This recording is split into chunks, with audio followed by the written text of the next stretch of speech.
تخيل لو قلتلك ان في حضارة من الاف السنين بنت مباني لسه واقفة لحد النهاردة، وتخيل لو قلتلك ان الفراعنة استخدموا تقنيات هندسية لحد دلوقتي العلماء مش فاهمين ازاي مباني بالحجم ده وبالتفاصيل دي اتبنت من غير اجهزة حديثة.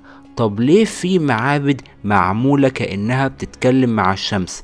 النهاردة هناخدك في رحلة جوه عقول المهندسين الفراعنة، وهتعرف أسرار العمارة اللي خلت العالم كله يقف مذهول لحد النهاردة. وأول حاجة هنبدأ نتكلم فيها في حلقة النهاردة هي العمارة عند الفراعنة مش بس حجر وطين. أول حاجة لازم نفهمها إن العمارة عند المصريين القدماء ما كانتش عبارة عن حجر ومباني، لأ دي كانت فلسفة وكانت إيمان وكانت وسيلة يوصلوا بيها أفكارهم للعالم كله وحتى الآخرة. والمصري القديم ما كانش بيبني البيت عشان يعيش فيه بس، لأ كان بيبني المعابد عشان يتواصل بيها مع الآلهة، وبيبني المقابر عشان يعيش فيها بعد الموت. يعني انت متخيل المبنى نفسه كان عبارة عن رسالة روحية، وكان كل تفصيلة في المبنى ليها هدف من حيث شكل الأعمدة والرسومات والحيطان والزوايا والاتجاهات، وكل حاجة مدروسة بدقة هندسية وروحية مدهشة. لحد دلوقتي العلماء والمهندسين محتارين في الدقة دي. ودلوقتي بقى هنبدأ نتكلم عن المعابد والتكنولوجيا الروحانية. تعال نتكلم عن المعابد الفرعونية زي معبد الكرنك ومعبد الأقصر ومعبد أبو سمبل. هل تتخيل ان بعض المعابد دي معمولة بحيث ان الشمس تدخل في وقت معين من السنة وتوصل لنقطة معينة جوه المعبد؟ يعني معبد أبو سمبل مثلا معمول عشان الشمس تدخل يومين في السنة، يوم ميلاد الملك رمسيس ويوم تتويجه، وتنور وشه جوه المعبد في توقيت محدد. والموضوع ده اسمه المعمار الفلكي، وكان معمول بدقة هندسية خرافية ومش بشكل عشوائي ابدا. والسؤال بقى ازاي قدروا يحددوا الزاوية دي من غير أجهزة قياس حديثة؟ وازاي عرفوا يربطوا بين الفلك والمعمار بالشكل العبقري ده؟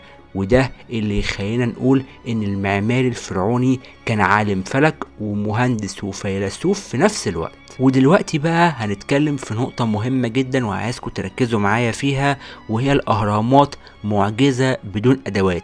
طبعا اي حد هيتكلم عن العمارة الفرعونية لازم هيجيب سيرة الهرم الاكبر اللي موجود في محافظة الجيزة.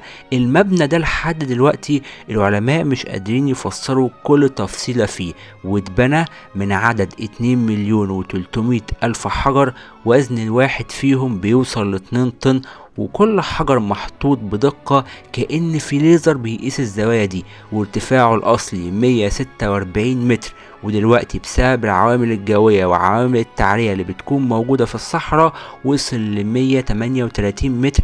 بس اللي مش مفهوم فعلا هو ازاي اتنقلت كل الكتل الحجرية دي من أماكن بعيدة جدا، وازاي تم ضمها على بعض من غير عجلات او كرينات او حتى GPS. واللي بيفاجئنا كمان ان تصميم الهرم متوافق جدا مع اتجاهات الشمال والجنوب بدقة مدهشة، والنسب الرياضية اللي موجودة جوه الهرم نفسه زي النسبة الذهبية موجودة بدقة خرافية. ده غير ان في غرف واوض جوه الهرم معمولة بطريقة تخليها تعزل الصوت والاهتزاز والحرارة. يعني المعمار كان هندسة صافية قبل ما يبقى فن. ودلوقتي بقى هنبدأ نتكلم عن فن الأعمدة والهندسة المعمارية الدقيقة. هل سألت نفسك في يوم من الأيام أعمدة المعابد الفرعونية ليه بتاخد أشكال زهور زي اللوتس والبردي؟ ده ما كانش مجرد ديكور، لأ المصمم المصري كان بيستخدم الزهور والنباتات رمز للحياة والنماء والخلود. يعني كل عمود كان بيرمز لحاجة، في أوقات للنيل وفي أوقات لوحدة الأرضين ووحدة المملكة المصرية. وفي بعض المعابد الأعمدة كانت متوزعة بطريقة بتخلي النور يدخل بشكل معين. يعني العمود ما كانش مجرد ديكور، ده كان جزء من ميكانيكا اسمها ميكانيكا بناء المعبد.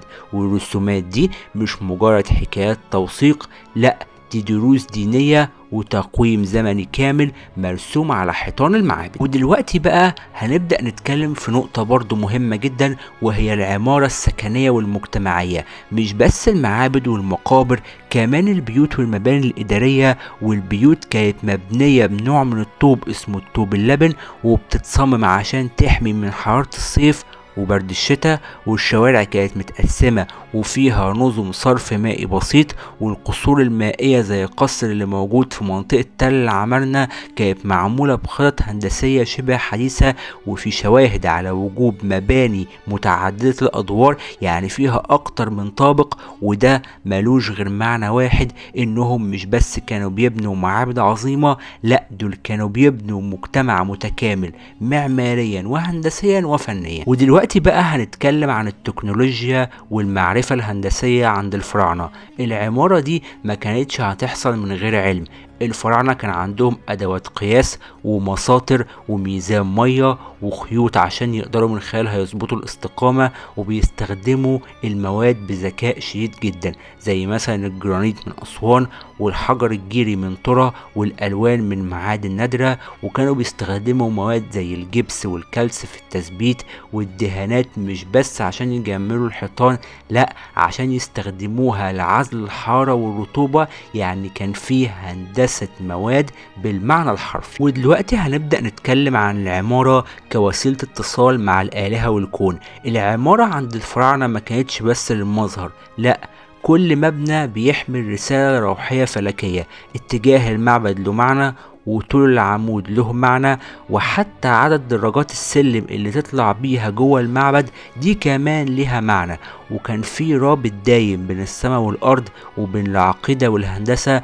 وده اللي بيخلي أي حد يزور المعابد الفرعونية يحس إنه في مكان خارج نطاق الزمن. وفي الآخر أحب أقول لكم الخلاصة إن العمارة المصرية القديمة مش بس بيوت حجر، لأ دي شفرة حضارية بتحكي عن علم وإبداع وعقيدة وفكر فلسفي مدهش. وسواء كنت بتحب التاريخ أو الهندسة أو حتى علم الفلك اللي عمله مصر القديم، دايما هيخليك واقف مذهول وهتسأل إزاي قدروا يعملوا كده وفي الوقت ده بالتحديد. ولو عجبتك الرحلة دي في عالم العمارة الفرعونية، اكتب في الكومنتات ايه اكتر مبنى فرعوني نفسك تزوره بنفسك. ولو شايف ان العلم ده يستحق ان هو يوصل لكل الناس، ما ننساش تعمل لايك وتشترك في القناة وتشارك الفيديو مع اصحابك المهتمين بالتاريخ.